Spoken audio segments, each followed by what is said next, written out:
Could Horner to Alpine be possible? How would it benefit the French team and above all Franco Colapinto? After the departure of Christian Horner, as Red Bull's team principal, he was linked to several teams like Ferrari and Aston Martin, but apparently he would be interested in being part of Alpine, with a rumor of a possible offer of 763 million to acquire 24% of the shares of the French team. Greetings, I'm Mateo Asocampo in this video section that we're making for Falso Nueve Television with Falso Nueve Television.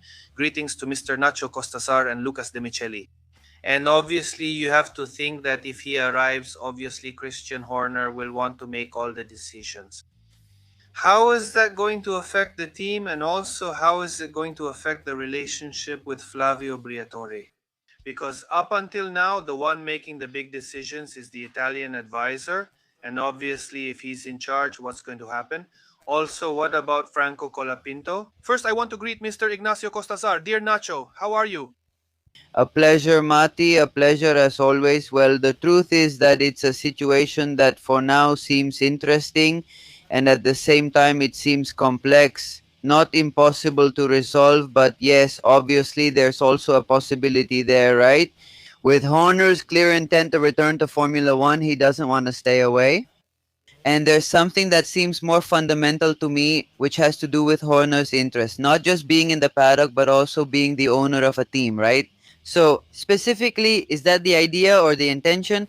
Well, and obviously, the Alpine spot is perhaps the most viable one, right? Yes, of course. I think it's more about that if he puts in a large sum of money. I don't think he'll be satisfied just being on this side of the pit bull, but I also think he must be thinking beyond that. To have the role he couldn't have at Red Bull precisely by being the ultimate owner of the team, Lucas De Micheli. I greet you as well, and I'd like to know your opinion, of course. Hey, Mari, how are you, Nacho? Let's see. I think it could be a strong move within the lineup. We have to see how a team that, in theory, has a different philosophy adapts. We know everything that happened with Red Bull. We know everything that has happened with their drivers, with their cars, even with the staff changes and the driver changes themselves, right? And see how he can also relate to a strong personality, like you said, which is Flavio Briatore's. We have to see how those ideas actually clash, how they move in the same direction, right? Because two different ways of thinking will have to come together with the same goal, which is to take the team to the top of Formula One. I imagine that's what everyone wants when they acquire a Formula One team or when they lead a team in the top category. And we also have to see what happens with the two drivers. We know that he is, let's say, a complicated person when it comes to drivers. His relationship with young drivers like Franco Gualapinto, we'll have to see. It would really be a big mystery, honestly, to know how he would handle that area and how he would adapt to an environment different from Red Bull, which, if you will, is perhaps more suitable for that kind of way of handling things, right? Yes.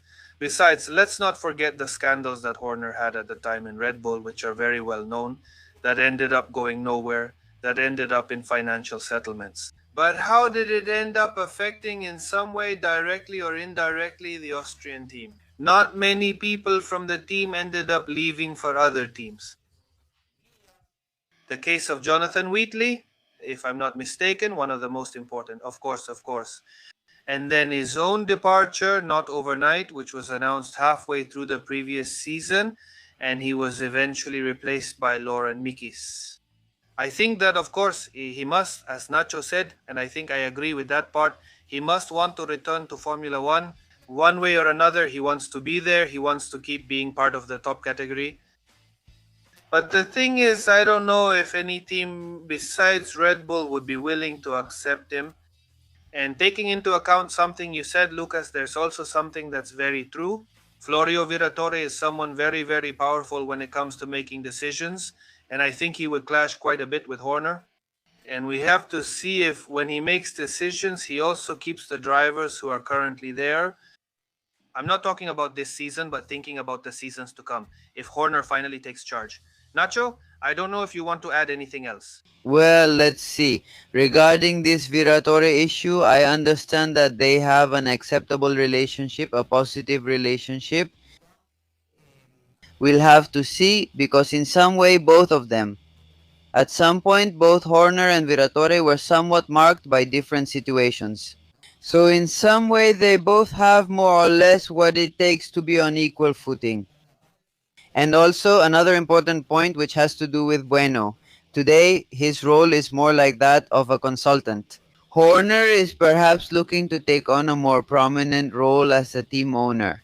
We'll have to see how much he can get involved, right? But I do think it's fundamental. It's also something related to his departure.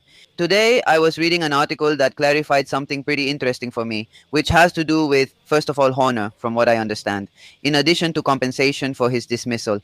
He has to wait a while before he can be part of a team again. I mean, before he can be back in the paddock, which I understand is until the spring of this year, and then also after that.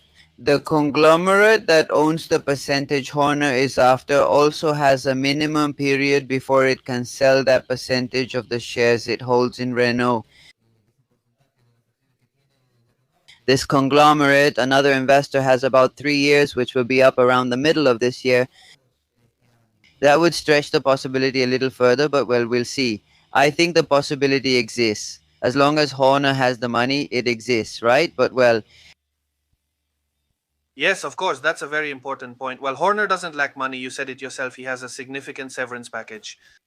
Has his wealth also grown during these years he was at Red Bull? He's been there for 20 years, not just a short time, so I think he must have the money to try to buy that share package. Lucas, if you want to add anything else. Right? I think these kinds of moves and changes in Formula One end in two ways: either an absolute disaster or the absolute collapse and total destruction of the team blowing up in Enstone, or an ultra winning team. I don't know if there's a middle ground. It seems to me that it ends in one of those two things, and we'll find out if it actually happens in the next few years.